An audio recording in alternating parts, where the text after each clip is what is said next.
Good evening, everybody. Welcome to the Irving City District 6 Candidate Forum hosted by the Irving Muslims PAC. My name is Shala Faizi, and I will be your moderator for this event. Citywide elections in Irving will be held May 2nd, and early voting begins from April 20th to the 28th, and the District 6 Council seat is on the ballot. We have the candidates for the District 6 seat, Mr. Dana Collins and Mr. Fahad Ahmed. If I had to begin with anything, both of you have 3 minutes to please introduce yourselves to the audience and why are you running for the seat? Please, Mr. Collins. Great. First, I want to thank my hosts here. You've been nothing but gracious, and to invite me in here to have this very important political discourse is important. So thank you to everyone here for having me. I'm Dana Collins. I grew up in Dallas. I went to Notre Dame for undergrad and UT for law school. After I graduated from law school, I served in the U.S. Army as a judge advocate, or a JAG, and deployed a lot of different places, including Iraq. Spent a year there. And when I left the Army and in the service, came back to Irving and Los Colinas area, and have been living in Irving for the last 11 years. I now have 3 kids with my wife, and I'm an attorney, work in-house for a corporation. Oh, and I went back and got my MBA during that time also, using the GI Bill. One of the reasons that I want to run for Irving City Council is that I've been volunteering with the city for years on the Civil Service Commission for our police and firefighters, and I saw a need and I filled that. And again, I see, looking at the current city council, I see that Al is leaving for District 6, and a strong voice needs to replace his for the next year for the remaining on his term. And I really feel like I could be that person. I have the skills and the judgment in order to make sure that we get things done within the city. Thank you so much. Mr. Ahmed. All right, thank you so much for having me today. For those of you that don't know me, my name is Fahad Ahmed. I live right here in Valley Ranch. I moved in this area about 2016. And ever since I moved here with my wife, who I've been married for about 25 years, and I have 3 kids, 2 girls and a boy. They're all older now and in college, and one of them is about to go in college. But when I moved here, I brought my passion of community service with me that I always had in Chicago, where I was very active with youth work, making sure that youth are not in the streets and they have activities to be part of. I brought that with me and looked to see where I can fulfill the need, where I can fulfill any kind of gaps. And honestly, my passion for community service. I got involved at the city level. I got involved at the neighborhood level. And soon after, in about 2019, I became part of the Valley Ranch Commercial Board, helping small businesses be more successful in Irving. Small businesses, they struggle by nature because they're small business. I'm a small business owner myself, and we need to make things easier for them, not harder for them. So I became part of the commercial board for a couple of years, made a lot of good strides, created a lot of great networks for the small businesses. After that, I was then moved over or appointed to Valley Ranch Master Board, where I was responsible for all of Valley Ranch and all of the businesses within Valley Ranch as well. The very following year, after seeing my work by my board, they appointed me as the president of Valley Ranch Master Board, where I have been the president there for past 3 years. While there, I've made some great changes, advocated for our residents that live in District 6 or majority of District 6, which is Valley Ranch, changed the way we do communication with our residents, changed the way we understand what residents are looking for, change the way that we communicate any kind of issues with the residents, making sure that we're not coming to them with a stick, but coming to them with advocacy. So those were some of the things that I did while in Valley Ranch. I also served in Planning and Zoning Commission as one of the commissioners. And then when I found that, Mr. Close to your time, Mr. Ahmed.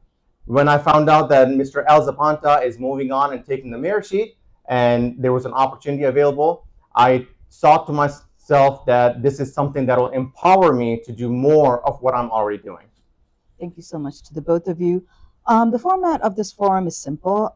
There are several questions here from your constituents, and both of you will have 2 minutes to respond to the questions and any follow-up questions.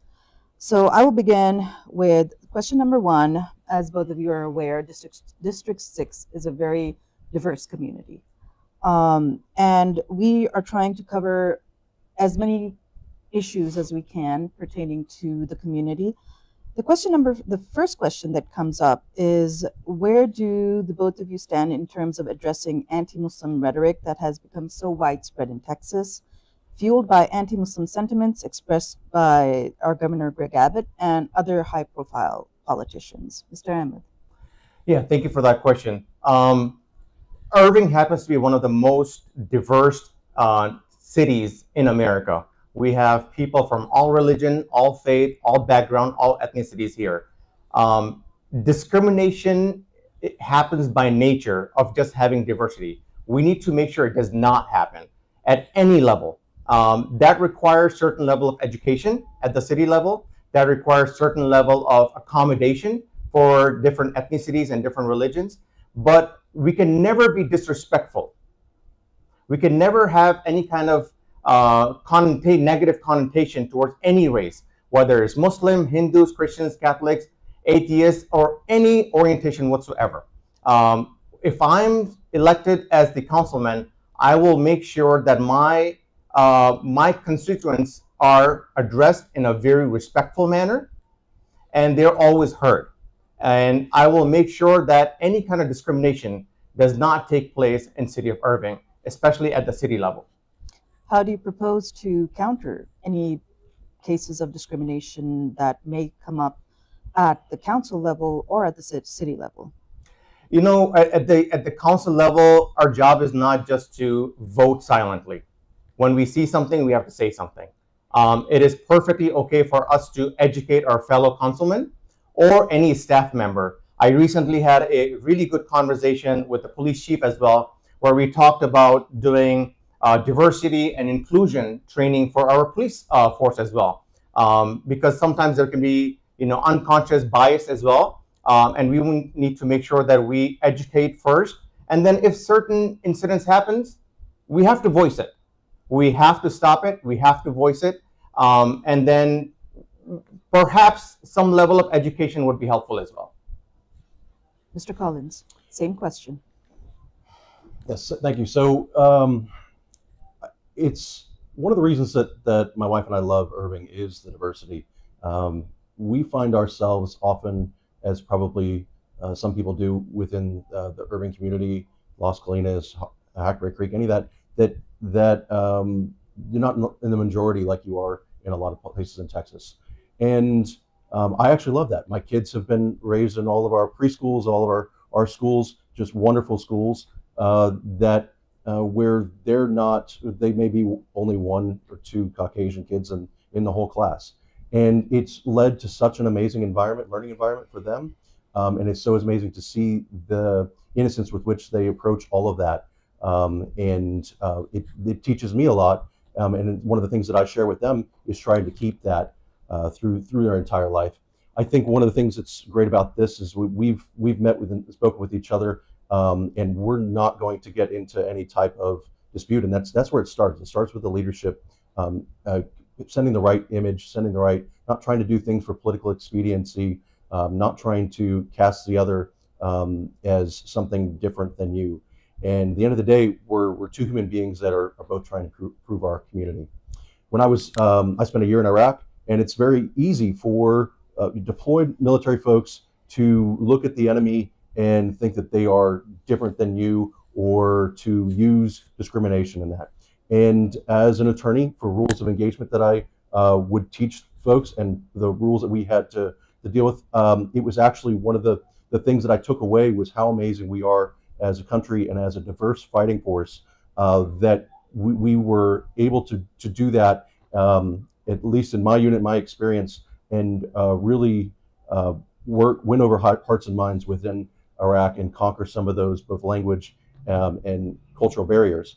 So I think it's one of those that has to be done. You'll have to be concise. Your time Yes. is almost up. And you may have a follow-up, but yeah. Yes, my follow-up is exactly the same as Mr. Ahmed's. How do you plan to implement for any such situation that may arise? We started out with anti-Muslim rhetoric, but discrimination generally has no boundaries. If cases of discrimination come up, especially in council or in city workings, how do you plan to address them? Yeah, I have no problem similarly to exposing ignorance publicly where necessary. And that's one of the ways to combat that is to, when somebody is going to use discrimination like that, you can point it out, call it out, and say, how inappropriate as well as juvenile it is. Thank you so much. Question number 2. What's your top priority for Irving and District 6? Mr. Collins. Families first, which is my logo from the very beginning, which is my slogan. We need to improve the numbers of families that we have within Irving and specifically District 6. One of the challenges that we have is that if you look at the areas of Dallas that are growing, Frisco and McKinney got large because they made it great places for families and they had affordable housing. We have that same affordable housing. We have the opportunity based on our strategic location, our educated workforce, the companies that are here, we can bring those families here, but we have to, through city services and the improvements that we deliver through those services, we need to bring more families. We need to focus the city government on those things. And every question that's going to come before me, I'm going to ask, how does that improve Irving families? How does that help District 6 families? Does that increase more of those the families that we have?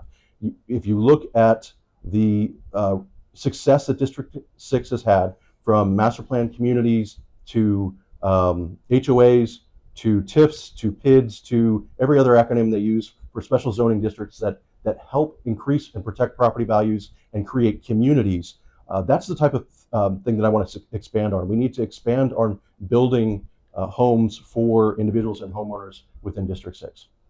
Follow-up question. I think it's one of those priorities. Family is something that we all look for in a community or a family-friendly community.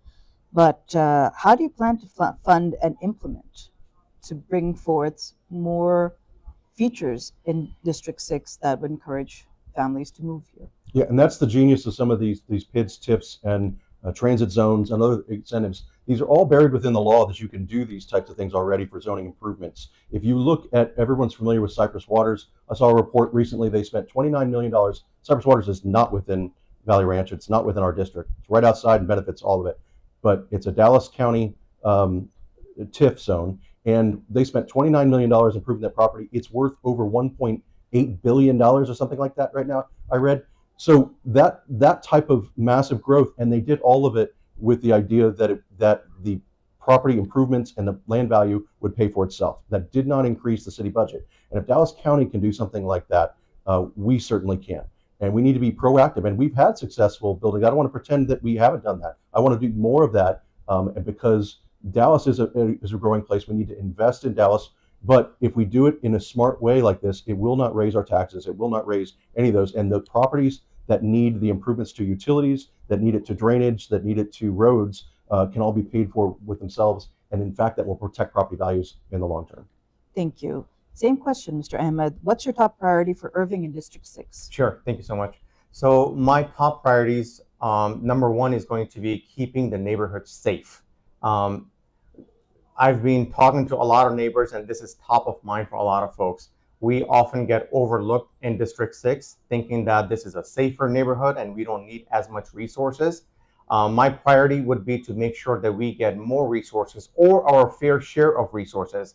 Irving Police and Fire Department does a fabulous job with the resources they have. I would advocate to have more resources within them and making sure when those more resources come in, we get our fair share with that. That's number one. Number two, we have folks of all different demographics that live here. We have folks that are living in bigger, better neighborhoods, and then we have folks that are living in apartments, some folks that are living in not such an affluent area, some folks that rely on public transportation to get to work.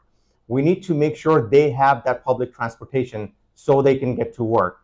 DART has recently eliminated some routes. Those folks have no idea how to get to work now, and we don't have an answer for that.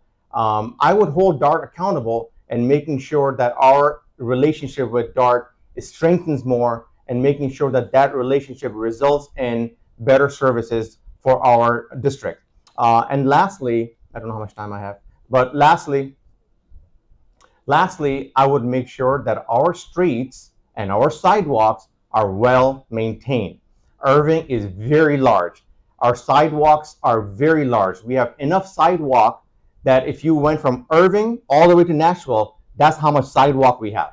And there's a lot of maintenance within that. We need to make sure that whatever budget is allocated for the sidewalks, we get our fair share of that. I meet with the street department every 2 months with all the sidewalk complaints. And last year we were able to address a lot of those. I plan on continuing to work with them going forward. Thank you so much. Same follow-up question. You had mentioned many points. If I had to stick to one, you said safety is number one. And to give police more resources. How do you plan to fund this? Good question. So right now, there's a lot of different, we call beats within the police department. That's, think of it as a boundary within the police department. Valley Ranch is beat number 62. Las Colinas is beat number 61. Every beat gets one police officer, one unit.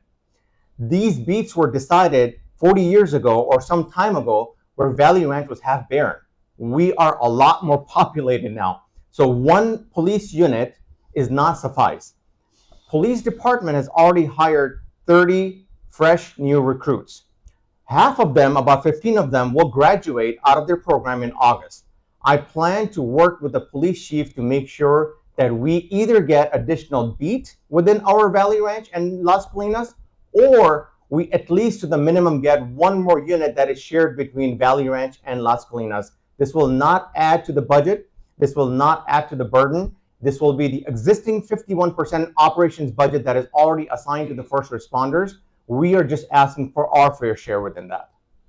Thank you. Question number 3.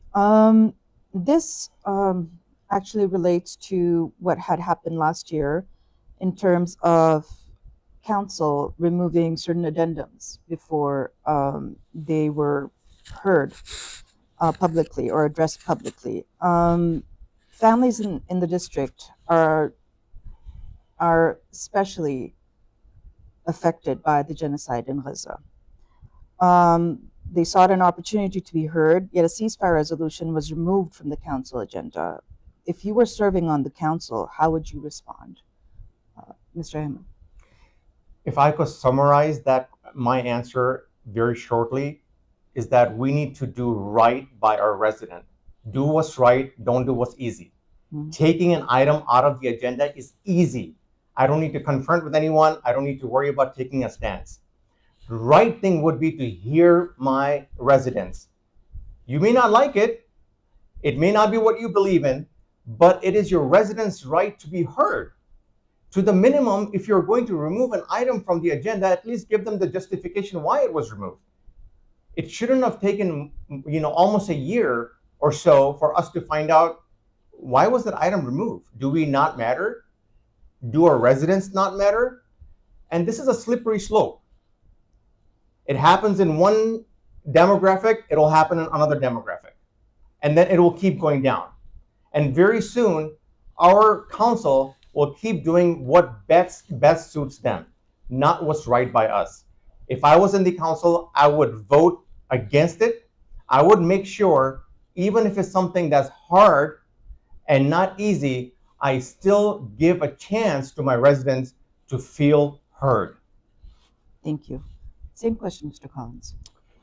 Yes, thank you. So there's 2 parts to this question. There's a process part and there's the actual resolution on Gaza part. So first, process-wise, as an attorney, I want to follow all of this process. I hear that there needs to be that process followed. I don't know the exact situation. I think some of the candidates spoke on the record with regards to what actually happened on there and whether it qualified as an emergency initiative or not to be placed on there. I think there's also the flip side for the that you have to give sufficient notice for certain issues so that the entire public can weigh in. You don't want to be putting things on the ballot that aren't true emergencies. If I had within to, 72 sorry, I don't hours. mean to interrupt, but it was known that it was sent in the reserved time, 72 hours before the meeting was To qualify as an emergency ballot. yes. Yeah, exactly. So So the the point process was followed. that it could qualify for an emergency item on the agenda within that week. Yes. So the point being, did that qualify for that? And based on the votes of the councilman, I'm not here to defend any of that. I understand the process. I'm, as an attorney, again, I'm going to follow that process, and it's important that everyone has their due process and has their right to speak. There's no doubt about that. The part that this group's not going to like, and I have to be able to say honestly, is that it's not within our purview to do a resolution on Gaza. If we did a resolution on everything on there, we would not be able to get any city work done. I think similar to the previous answer, how do we pay for more police? Well, we just make it happen. Everything has a cost. Everything has a trade-off that has to be made. And that trade-off, as a city council member, it's about priorities and it's about execution. And that's what I'm offering is judgment. It's not political expediency. It would be easy, and I think there were reasons that was suggested to put on there. What I could actually do as a council member would actually be to help provide solutions, whether it be connected. If they need me to call their local congressman, I would help them with that. That would be much more efficient than something like putting a resolution that has no meaning and waste city resources. I don't want to give someone the false hope just for political reasons. I want to be able to do the job that I was hired to do. If I could do the follow-up for this, actually, it was not to pass the resolution. The resolution, having the family members heard about the Gaza resolution was not even entertained. I think the issue is that they were not allowed to be heard. And that is where the issue is. If, again, something similar came to pass, that an issue that impacts these are troubling times. We have lots of political strife. If a constituent comes to the council and they've given in that this is something that we would like to address with the council members, but it's struck off, even though they were given ample time, how would you respond to that? It could be literally anything. It could be the war in Iran. It could be Veterans Affairs. Anything that doesn't directly relate to council workings. How would you respond to any of that? Well, I would never want the process to be violated. And if it was properly put on, then that's one issue. That's a process issue.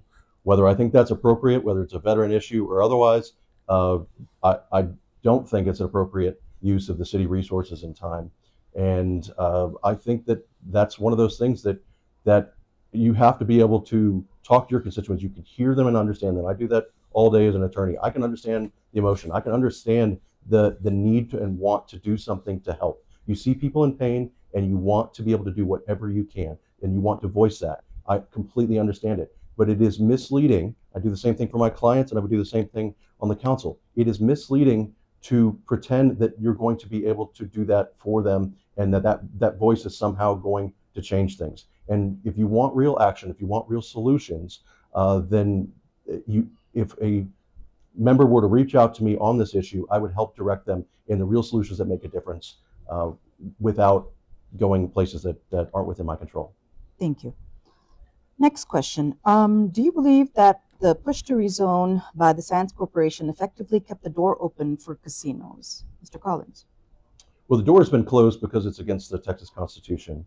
I think that it would require a constitutional amendment within Texas, which also has to be voted on by the people in order to do that. So that has a door. One of the, and I know what your follow-up is already going to be, which is that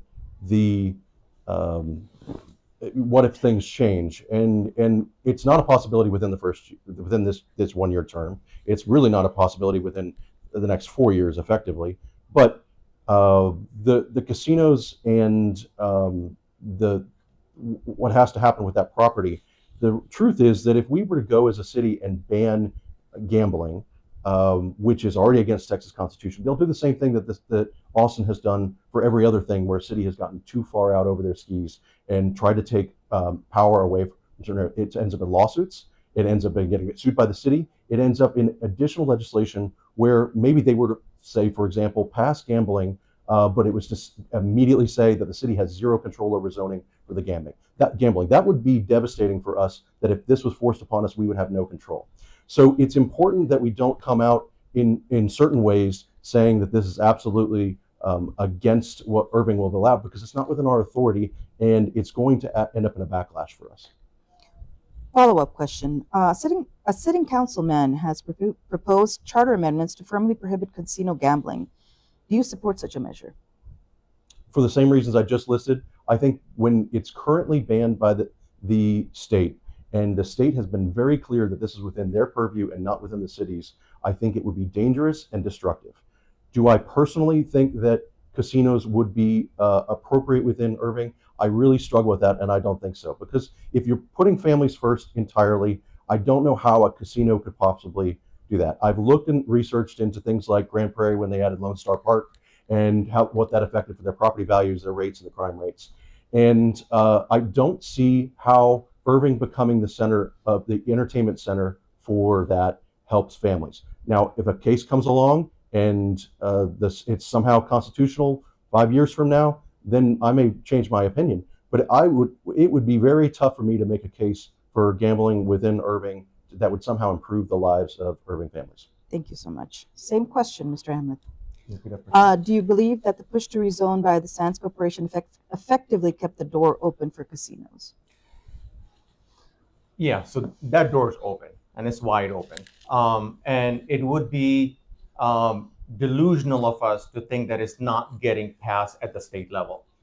It's not a matter of if, it's a matter of when. I've had plenty of conversations with the state reps, candidates, and some of the other state level legislator candidates. And one thing that I heard from them was that they are very pro getting gambling and casino both approved. So it's not a matter of if it's going to happen, it's a matter of when it's going to happen. At that point, it comes down to city level. City has to be able to listen to their residents to understand, do we want this here or not?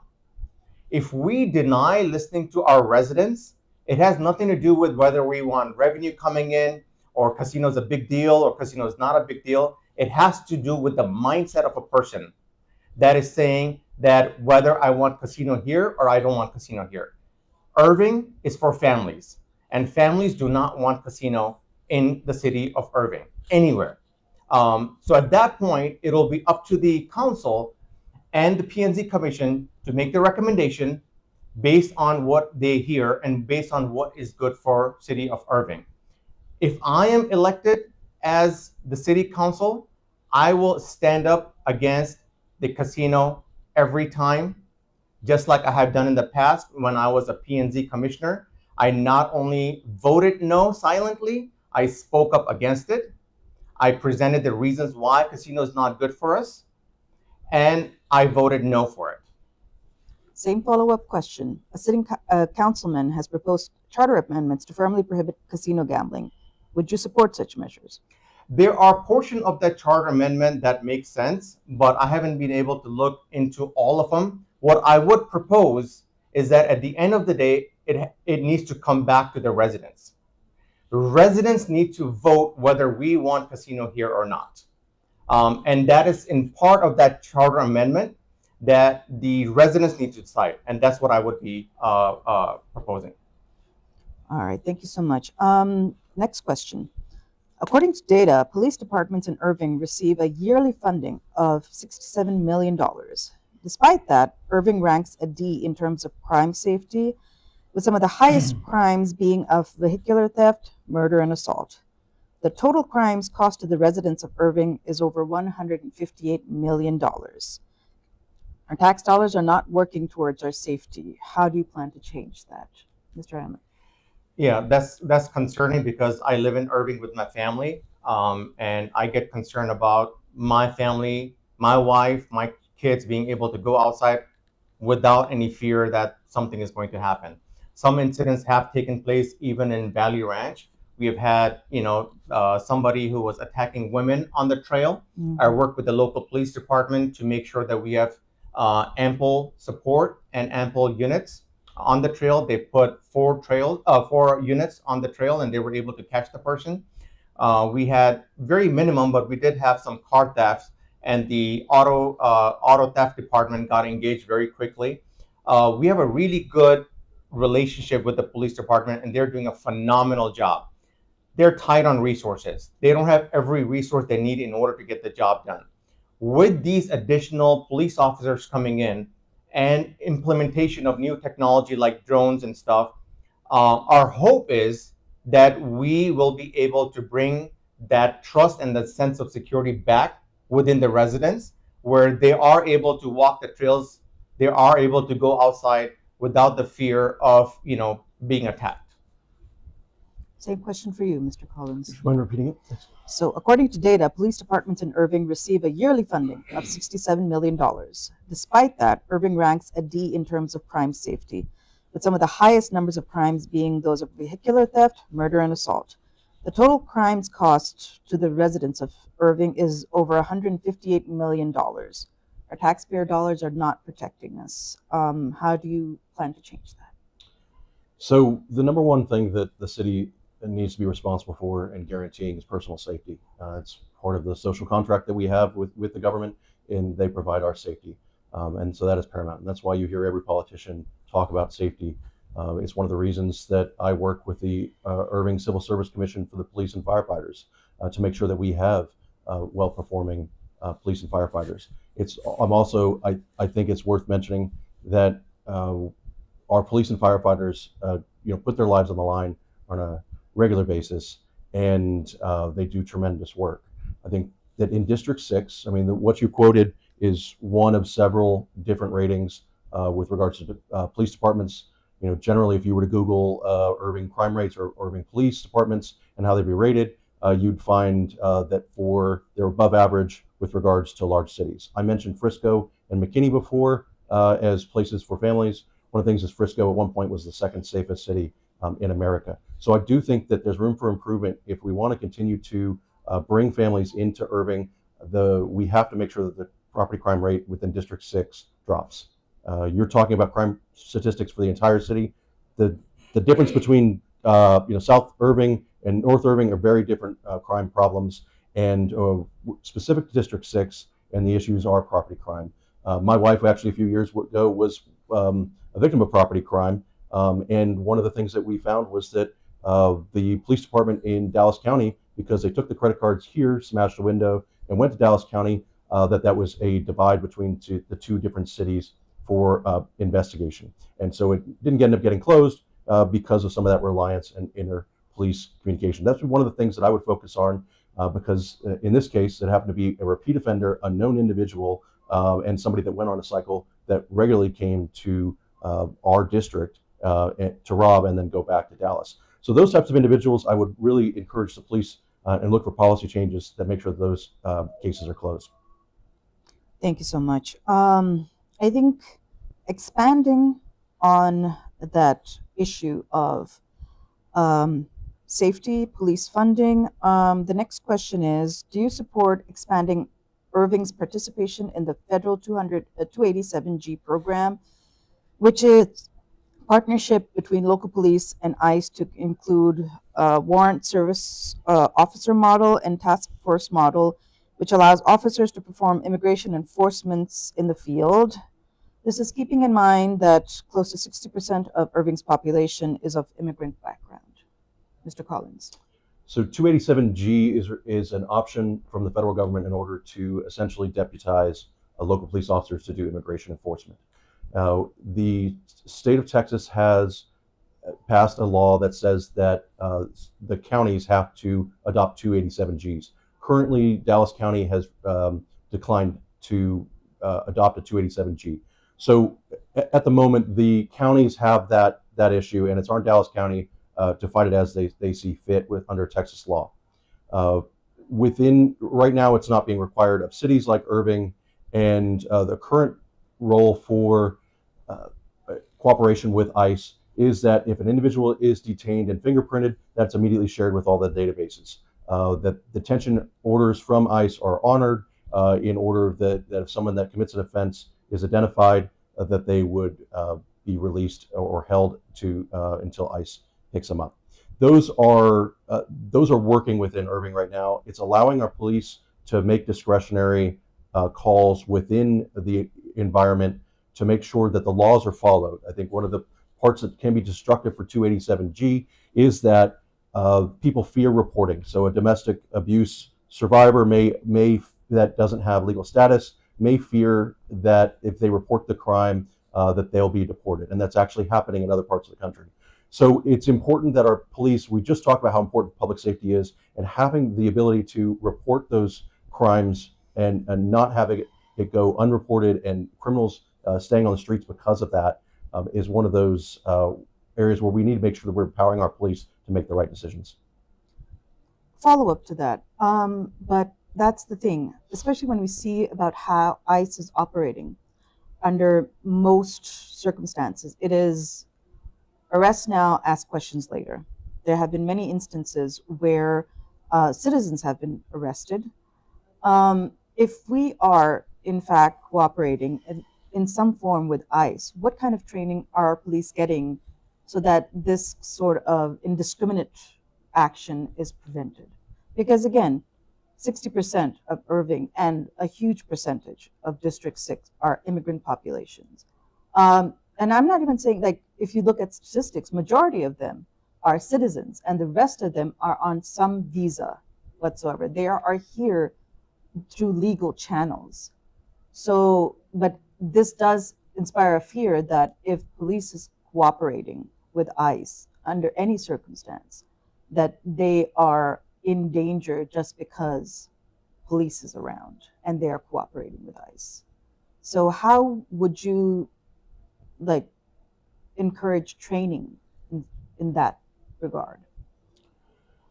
So you're talking about a national problem, much bigger than what we can talk about in this room or solve. There are a lot of folks working on that. I think the fear is real and palpable, and I understand that from anyone that is afraid of that. I think, again, our police are trained with regards to detaining and cooperating with ICE. It's my heart goes out to anyone having to deal with the fear, definitely. I also think that there's an important element that the police have for the rule of law. And this is an issue that's a lot bigger than any of us in this room can solve. And I think that currently our approach is the right approach. It's a balanced approach as opposed to an increase as has been called for the 287G. That's what's currently have been proposed. And right now I think that's sufficient. I do think there are training opportunities for the police and communication issues that we can certainly talk about. Thank you. Same question, Mr. Ahmed. Repeat your initial question. I'll repeat it. Do you support expanding Irving's participation in the federal 287G program, which is the expansion of the partnership between local police and ICE to include service officers and task force to allow them to perform immigration enforcements in the field, keeping in mind that close to 60% of Irving's population is of immigrant background? Yeah, so I am pro-families, I'm pro-legal due process, I'm pro-law enforcement and our police officers. I don't think our police officers signed up to become immigration officers. Mm-hmm. It would be unfair to our police officers while they're working so hard to build trust with our residents with their hard work, putting their life on the line, to now ask them, hey, by the way, your job description just changed. We've got enough work for our police officers to keep our streets safe. The passion for which our police officers signed up to become a police officer for City of Irving is to keep our streets safe, to make sure that our neighbors feel safe. we do not need to be deputizing them with additional tasks. If I can be clear, once more, I am pro legal immigration, I am pro law enforcement, but I am not for educating our neighborhood with ICE. If I am the council, I am not going to ever vote yes to deputize our police officers to become ICE agents. That's not what they signed up for, and that's not what the residents of Irving want from our police department. Thank you so much. The next question, and this is one of those very specific city questions, something that I think all of us here have experienced who live in Irving and District 6 as well. How will you improve the conditions of our roadways in Irving in a more rapid and efficient way? Uneven roadways cause damage to vehicles, and even when there's repairs, the repairs takes months. How would you respond to that, Mr. Ahmed? Okay. I meet with the street department every 2 months with a list of sidewalks and roads that need to be repaired. Unfortunately, there is a long list of repairs for all of Irving, and this is one department with, I think, 3 or 4 teams. Recently, we talked about, for sidewalks especially, we talked about mud jacking the panels rather than completely repairing and changing the panels, which was taking a lot longer time. So it was taking like 3 days to fix one sidewalk panel. Now it takes 20 minutes to fix that. The street department had communicated to me that their priority is anything that's hazardous first. Anything that's of hazard, they're addressing that. It is not fair to our residents that they have to bypass the sidewalk, get on the main road just to detour around a flooded sidewalk. That is a safety issue. That's a hazard issue.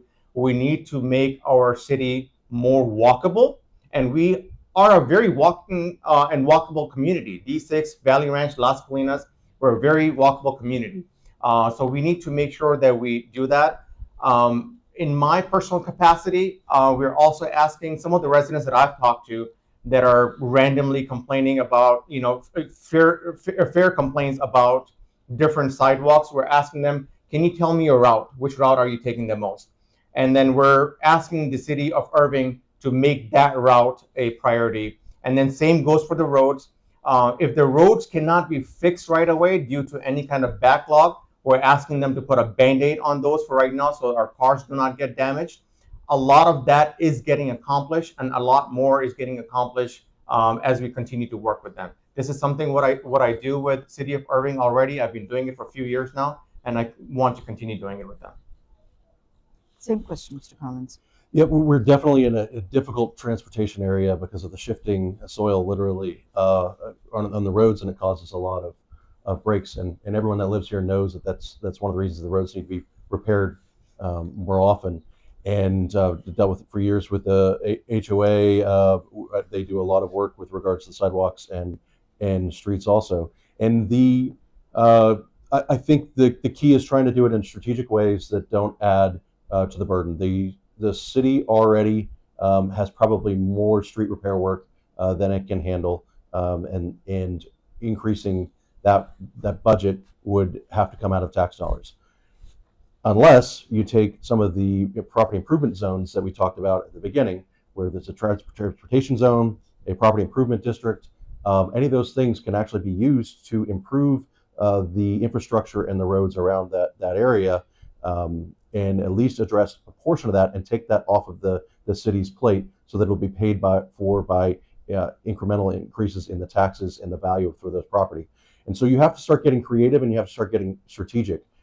It's not enough to just say, well, we've got potholes, I want somebody to come out and patch this, because you're going to have firefighting from different areas and different zones, and as opposed to a strategic approach, what is the age of these roads? What are the effects that are happening in this area, and how can we think about the construction? I think the next part is, okay, we go and start tearing up all these roads, and traffic is awful because we haven't been thoughtful about the way that we approach this construction. And if there's one thing that I'm going to advocate for is good decision making that's thoughtful and strategic, rather than just knee-jerk reflexive. into, hey, this is a need, needs to be fixed, everybody go and focus on that. Can we layer out our approach in a strategic way that saves the city money while still delivering value? Thank you so much. Next question, and this relates to Airbnbs. They have been popping up in Irving and in District 6. So, with the passage of Ordinance 1195 last year, Irving established a clear framework for short term residences, including registration, insurance mandates, and a 7% hotel occupancy tax. But is it being enforced, do you think, in your opinion? And does this ordinance go far enough when it comes to balancing property rights and neighborhood integrity? Mr. Collins. Well, I think it takes some time to figure out whether it's being honored correctly. I think there are usually you go through enforcement provisions and awareness campaigns in order to make sure that those things are done. I understand the response is certainly from the hotel industry to say, shouldn't it be fair that they should have to have the same standards for us as we're housing? I think a lot of the homes that are renting to Airbnb are struggling right now, and they are.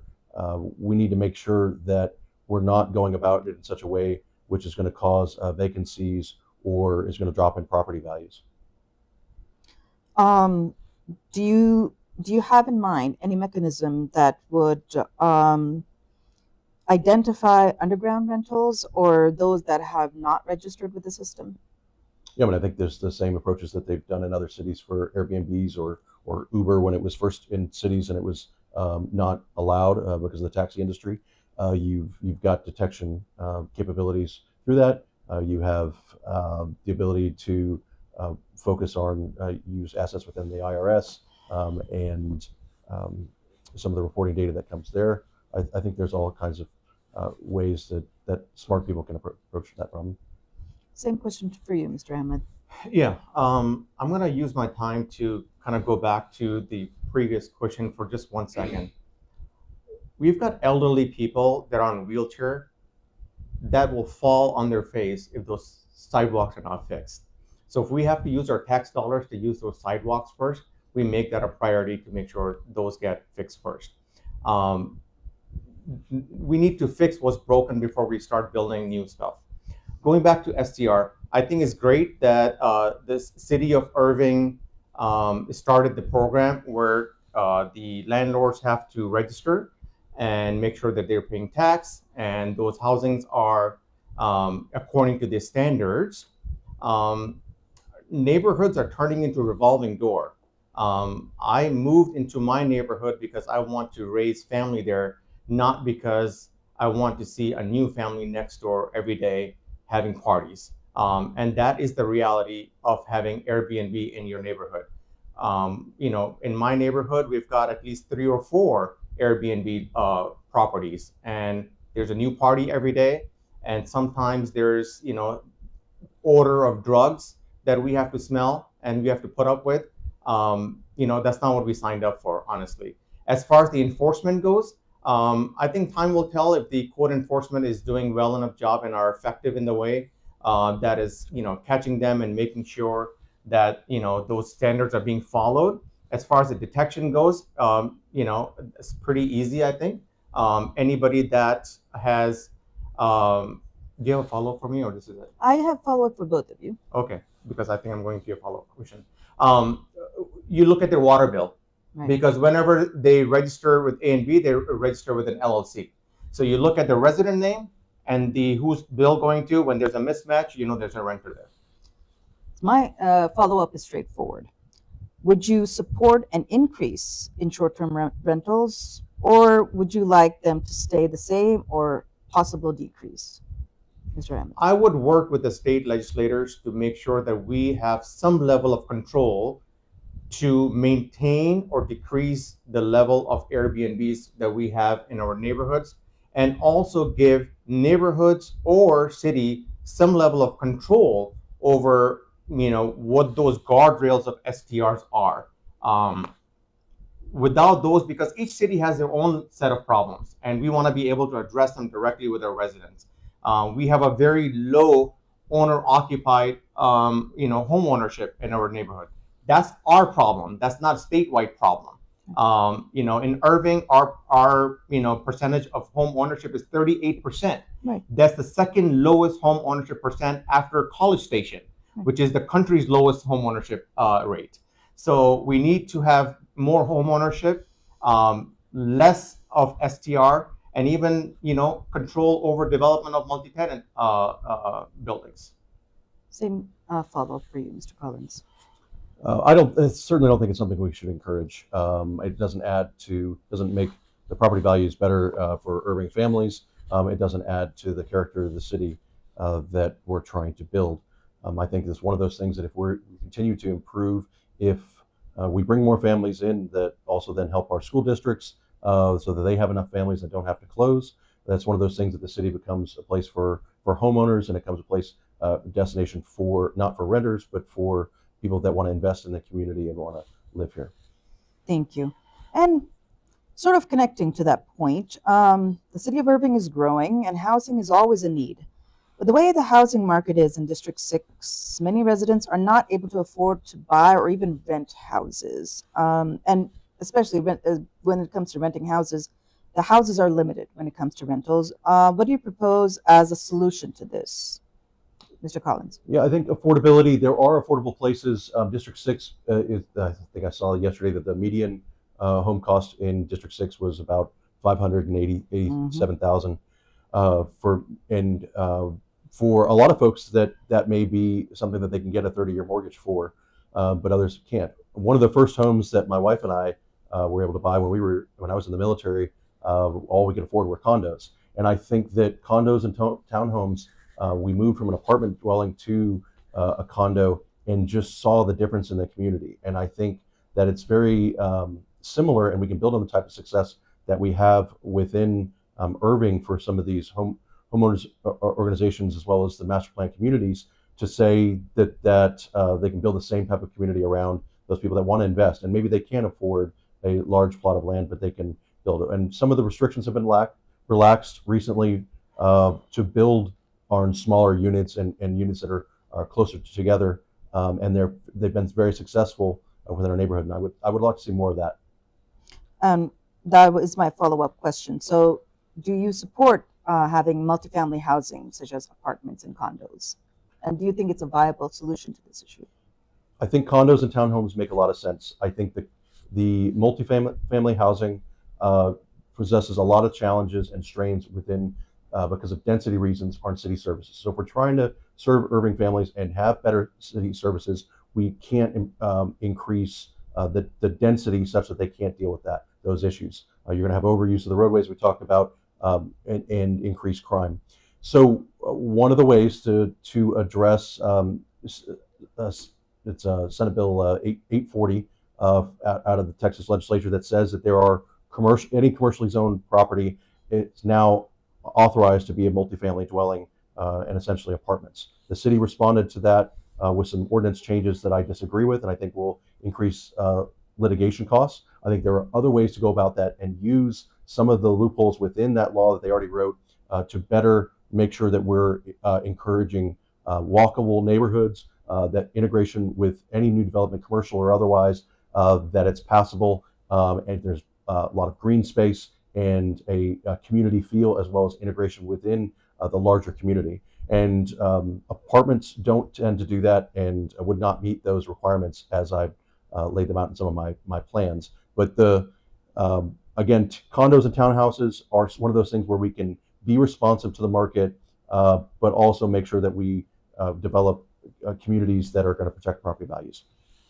Thank you. Same question for you, Mr. Ahmed. The city of Irving is growing. Housing is a real need.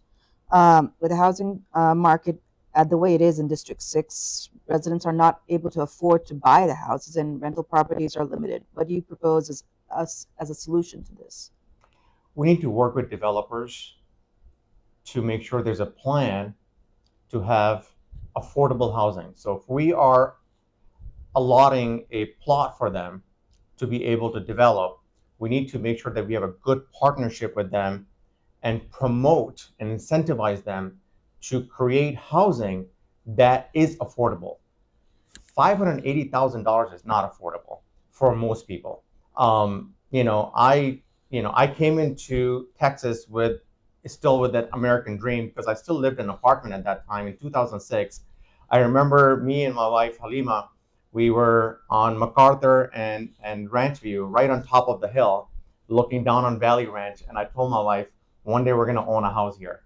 And at that time, houses were still affordable, and we were able to afford a house. I think I bought my first house for $180,000, and then kind of moved up from there. I want everybody to be able to have that American dream. I want families to be able to put their roots down in Irving and in Valley Ranch. If somebody wants a good school district, they should be able to afford it. Valley Ranch should not be just for the elites. We really need to work with the developers to make sure that there's some level of incentive for them to create houses that are affordable.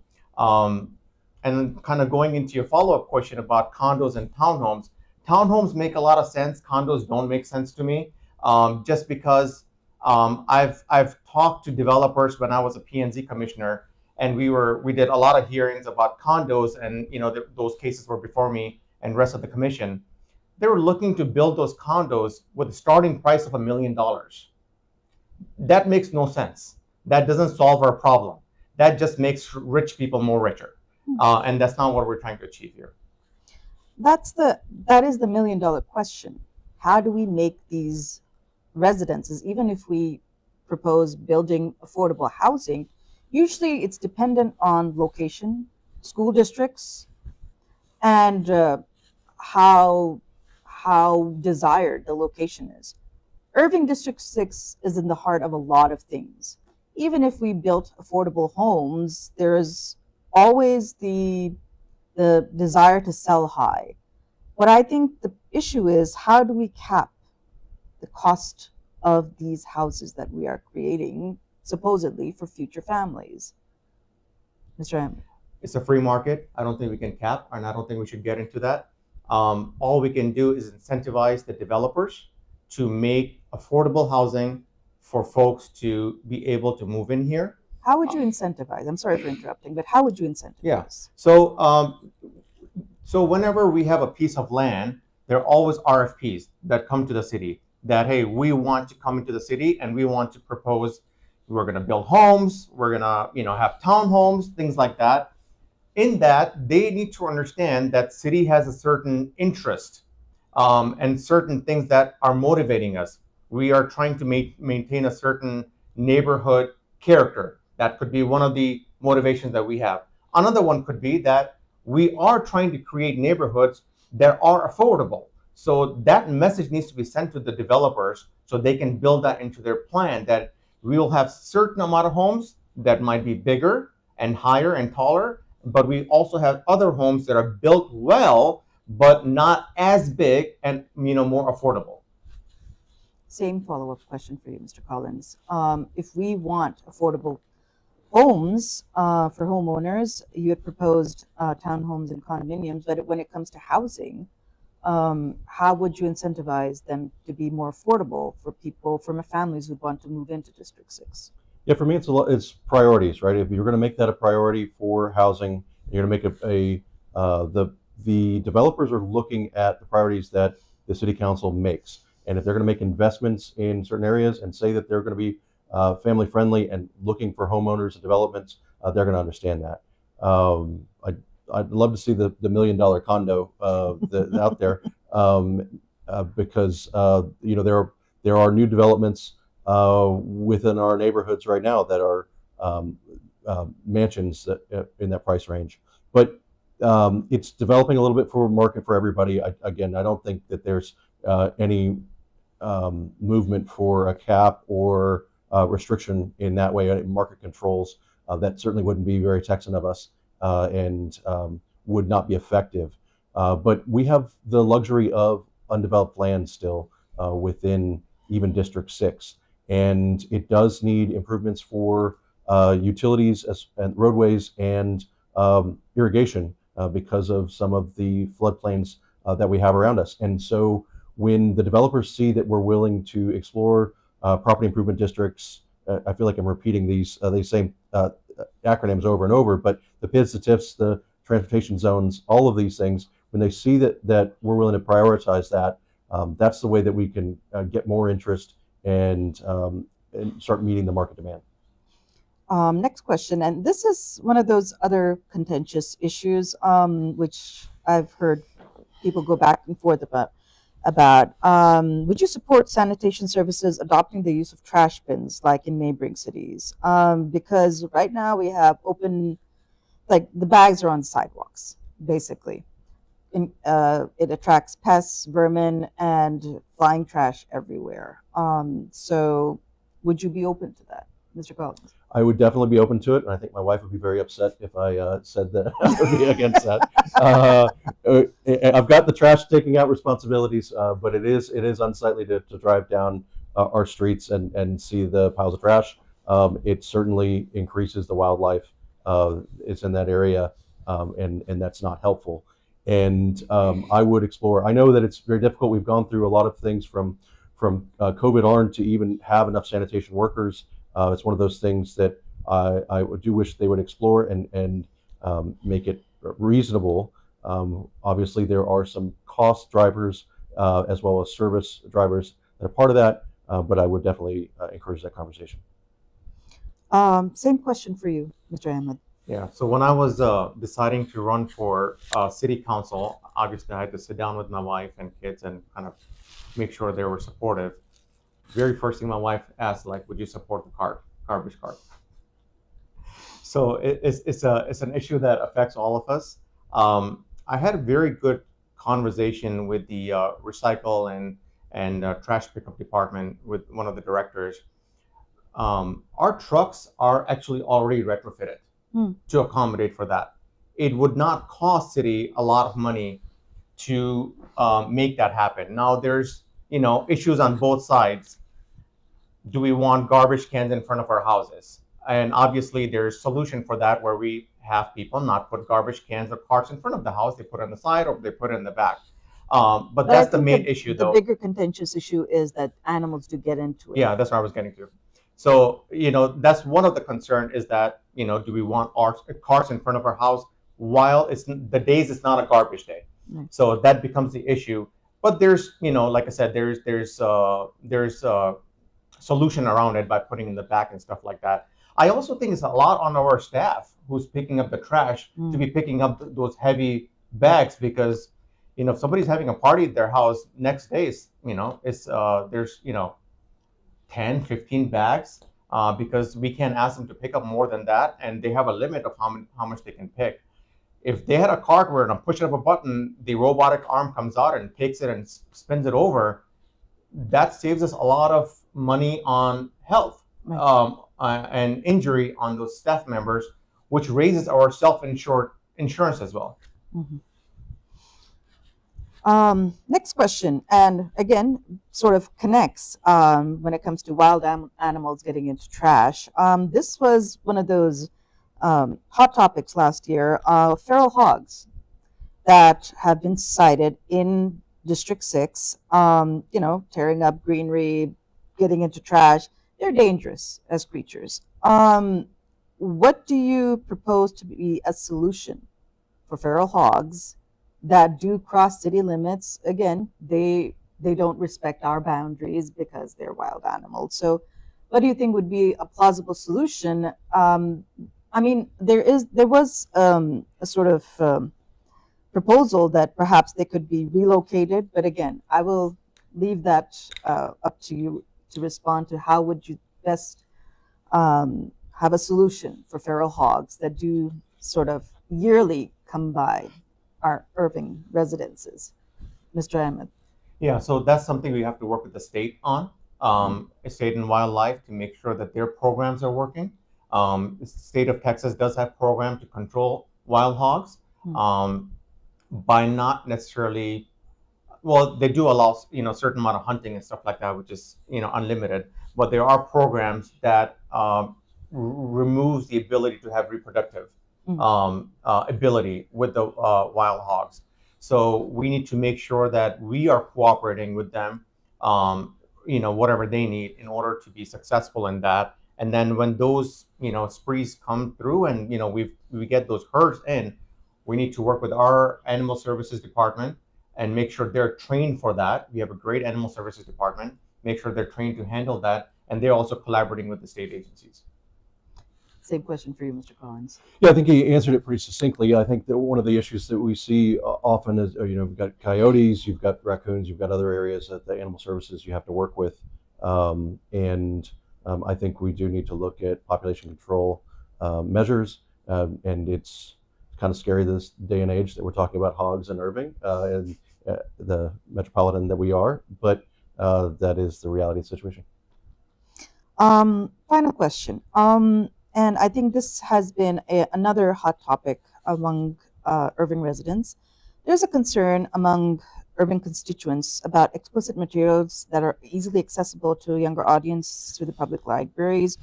Where do you stand on this concern, and how do you feel that do you feel there's a need to change how content is accessible at libraries? Mr. Collins.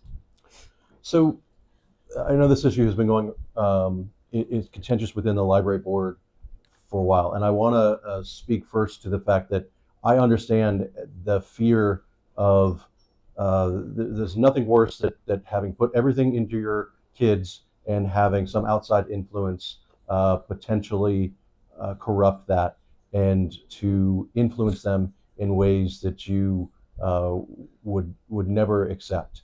And I understand that we want to protect our children. It's a very natural instinct, and we should. The library has put in new library cards for to be able to have parental controls. And I think that is wonderful that they can be able to do that. They're focusing on, they went through a book sorting project, as I call it, where they actually used librarians and had to hire extra help so that they could read through every youth book that was there. So in order to decide which ones qualified for young adult plus area. So that was a commitment of significant amount of resources in order to read every book. I think this is one of those areas where we probably would agree in sentiment with regards to protecting our children and making sure that the right materials are in the library, but probably differ in the approach. And it's too easy to just say, well, this is a problem, library board, go fix it, or be upset about it and get people riled up without actually talking about what those consequences are. Right. So in the new, as good as those new cards are, because the city council pushed it to have immediate impact rather than just having a rolling expiration every 2 years of the kids' cards as they currently are become unenrolled, we now have something like 4,000 less kids that have library cards. That's an impact to readership. It's an impact to the education within our youth. Is that trade-off worth the fact that we now have 300 parents that have deemed to have control over what their library cards have? So it's that type of. I'm afraid you're out of time, Mr. Ahmed. So we do need to protect the innocence of our children. We need to protect and give more control to the parents to make sure that we are making accessible to kids what is appropriate for them to access. I've heard both sides of the argument from folks that we should just leave it up to the parents to decide whether the kids can read certain material or not. We don't apply that when we're talking about a smoke shop or a liquor shop. We don't say that kids can go inside with the parents and kids can decide, or parents can decide which drink a kid can have. Things that are not good for kids are not good for kids. So we do have a responsibility to make sure that we protect the innocence of our children. However, I do not believe in censorship in the library in general. I have a lot of confidence in our librarians to do the right thing. This was a problem. I believe that through the right measure, this problem did get resolved. It makes sense to put guardrails to ensure that the innocence of our children remains protected. But I am not for censorship inside the libraries, because that would be violating our First Amendment right. And then once you start doing that, it's a slippery slope after that, and it doesn't stop. Thank you. So those are all the questions I had, but we do have a question from the audience. What's the strategy? What is your particular strategy to keep Irving drug-free?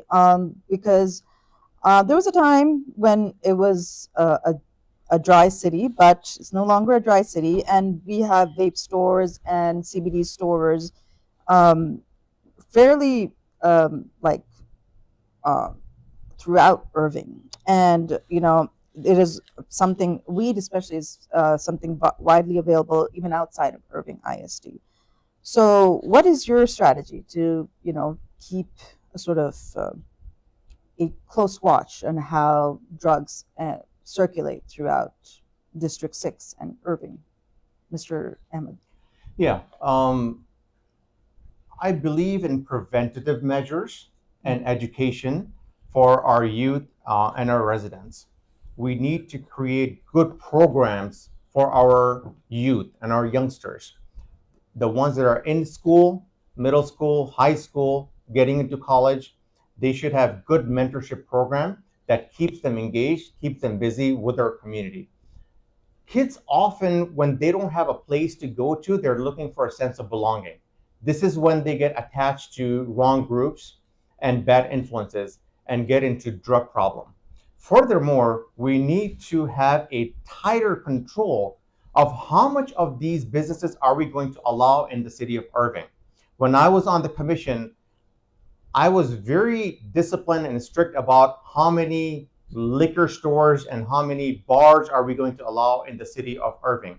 That is not to say that families cannot go out and enjoy themselves the way they want to, but we do need to keep a little bit more of a tighter grip on how many liquors and bars we're going to allow. Especially, there were some variances that were allotted to some bars that were within 300 feet of residential area as well. So we just need to be a little bit more disciplined about that. Same question for you, Mr. Collins. So that question grouped, or at least the way you worded it, grouped a whole lot of issues together, and the availability of weed at in areas, and I don't think that was the same as what you were saying for vape stores. But the restrictions are 300 feet within a residence, a school, or a hospital. Any of those stores are not allowed. And I think one of the things that we probably would have disagreed with had it come before us was the introduction of Total Wine over in the old abandoned Toys R Us building, and it's one of those things that actually improved that area within the city, increased tax revenue from what was otherwise going outside of the city, did not detract from the community and the appearance of the city. It didn't have any other detrimental effects, but it was very popular within our neighborhood. And I think when you go around saying that there are anything associated with any of these products that we can't have them, and yeah, there's a zoning rule, but we're not even going to use that as the limit. We're going to go further. It's detrimental to the community. And I think you need to look at what does this help families? Does this move things forward? Does this improve the community? And just having a vacant business there versus a Total Wine, for example, detract from the community or hurt it in some way. And so I think we do need to follow the existing rules within Irving zoning and not apply a moral compass that doesn't exist outside of what our community standards are. So those are all the questions I have. Thank you to everybody who has tuned into this forum. Thank you, Mr. Collins, Mr. Ahmed, for coming in and answering all our questions. So please remember, citywide elections will be on May 2nd. Early voting is from April 20th to the 28th. Go out and vote. It is important that we have our voices heard. That is why we have them here. So you can see their perspective on the issues that matter to their constituents. So again, thank you for tuning in.